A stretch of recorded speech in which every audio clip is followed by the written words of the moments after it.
Hello, I'm Cameron, I'm Jack. I'm Attica. Hi, I'm Joe. and we're presenting on McDonald's in Cambodia. So, starting off with today's agenda, we're going to go over introduction, country and market insight, market entry strategy, marketing operations and financial highlights, CSR and implementations plan, and then our closing statements.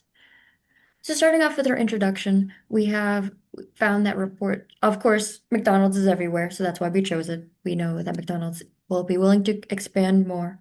So, we found that they have more than 43,000 restaurants in over 100 countries. So, we found that McDonald's would be probably the best company to focus on for this project. There are some issues, of course. We know that fast food chains compete a bunch, especially when going global and going to different countries. We know that there's local places. We know that they'll be competing with other like popular fast food brands like KFC, Burger King. So that would be the biggest issue here.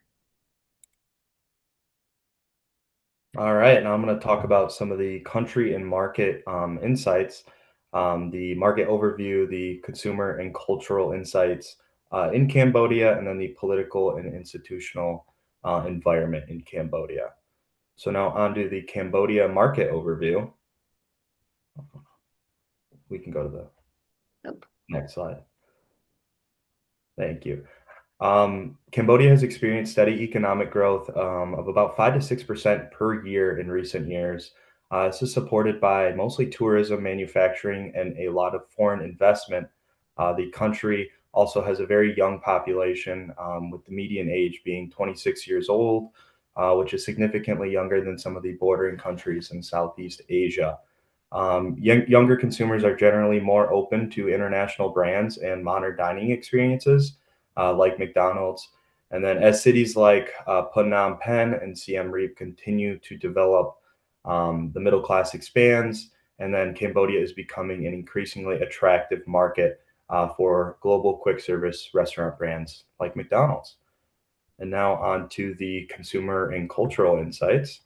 Um, Cambodian food culture is strongly rooted in traditional cuisine with fresh ingredients, rice, and then locally prepared meals.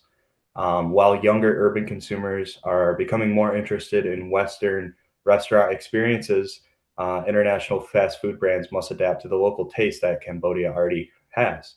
Companies like McDonald's can succeed by adjusting their menu items, pricing, and marketing, such as offering localized flavors, or rice-based dishes that appeal to Cambodian preferences. Now we're going to get into some of the political and institutional insights with Cambodia. Cambodia encourages a lot of foreign investment through incentives and special economic zones, creating a lot of opportunity for companies like McDonald's. However, some of these challenges we run into is with corruption, bureaucracy, and then inconsistent regulation. Um, it can create a lot of problems while entering this market. To succeed, companies like McDonald's would need strong compliance practices and experienced local partnerships in Cambodia. And that is all for political and institutional. Okay, so once again, I'm Joe, and I'm going to be talking about our market entry strategy. So our recommendation is that McDonald's chooses franchising. Um, this is the strongest option because it gives the company a good balance of control and flexibility as well as lower risk. Cambodia is an attractive market because it has a young population, as stated before, also growing cities and rising interest in international brands. At the same time, it is still an emerging market, so there are challenges like legal uncertainty, infrastructure limits, and strong price competition. Franchising fits McDonald's especially well because the company has already used this model successfully around the world. McDonald's knows how to manage franchise systems and protect its brand, as well as keep operations consistent. So this means the company can use a local franchise partner for market knowledge while still maintaining its global standards. This strategy is also important because Cambodia already has strong competitors as mentioned before, KFC, Burger King, and then also local restaurants and street food vendors are very popular because they are affordable and familiar to local consumers.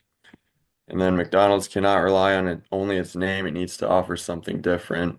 And we think franchising helps McDonald's do that because international brand strength with local knowledge. A local partner can help with pricing, location choices, and consumer preferences. That gives McDonald's a better chance to adapt while still staying consistent.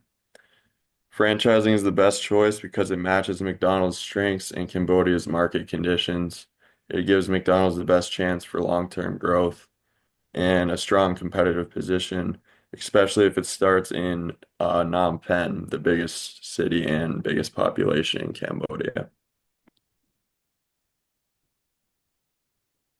Should be all set. It's Grace, and I'm going to be talking about marketing, operations, and financial highlights. It's in five parts. Product, price, place, promotion, and operations. For products, quote McDonald's like big mac and chickens, fries, McNuggets, and local adaptations based on rice, meals, and spicy flavors, and also affordable combo value meals for local incomes that has levers. For the prices, value-based competitive pricing, affordable options to match local street food markets, discounts and promotions for customers' attractions, and for place, location, urban areas, for example, Phnom Penh, presence in malls, commercials, districts, and also near universities, stronger focus on delivery through local apps. For promotion, we'll be using social medias marketing, such as Facebook, Instagram, and TikTok, and local influencers partnerships and strategy deals and discounts to build awareness. And for operation will be mix of local sourcing and imported goods for quality and cost control. Partnership with local suppliers and delivery services, mostly hiring local hiring and also with training, maintaining McDonald's standings.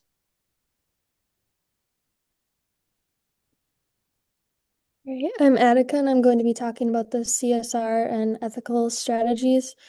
So, to begin, on the environmental side, the focus is on lowering packaging waste and improving energy and water efficiency, which is especially important in a market where infrastructure is still developing. From a social perspective, ensuring fair wages, safe working conditions, and strong employee training programs will be critical for building a reliable workforce and maintaining a positive reputation. Ethically, the company must also prioritize transparency and anti-corruption practices while making sure its operations and marketing remain culturally appropriate. Overall, the goal is to align global standards with local expectations to build trust early in the market. And then I'm going to go into the implementation plan. So to put this strategy into action, it's divided into short-term and long-term phases. Within the first year, the focus would be to build a strong foundation, which includes setting labor standards, training employees, establishing supplier relationships, and introducing basic sustainability practices like waste reduction. In the longer term, the goal would be to develop local sourcing, reinforce sustainability initiatives, and invest more in community programs to deepen its impact. To measure success, we would track key performance indicators such as employee retention, the percentage of locally sourced products, and reductions in packaging waste. Also monitor supplier compliance and community engagement to ensure that these efforts are not just implemented, but actually effective. This allows McDonald's to evaluate both business performance and social impact as it grows in Cambodia. Awesome. And now going to our closing statements, I'm going to go over like how it's progressed over the years on like global trade and stuff regarding fast food. So in 2023, the United Nations Conference on Trade and Development said that the global foreign direct investment came in around $1.3 trillion, even though it dipped a little bit from the year before. In 2024, the World Bank projected that Cambodia's growth would be at 6% in 2024, and even the growth had slowed down a bit since then. The overall direction remained up.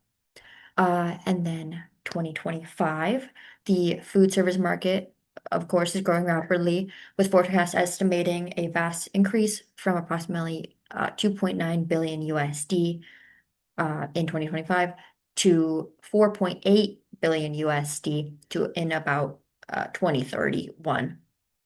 Of course, driven by many changes of consumer behavior, urbanization, and tourism growth.